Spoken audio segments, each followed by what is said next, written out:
Music. Kaza डुडारे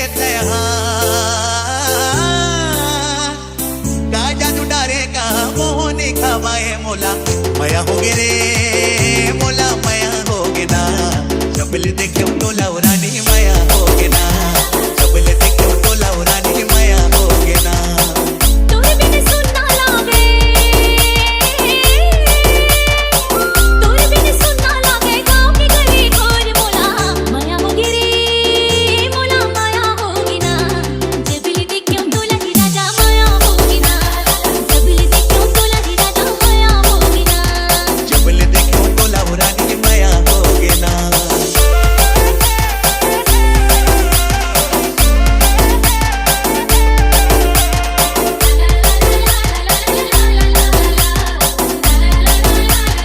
DJ Sarva।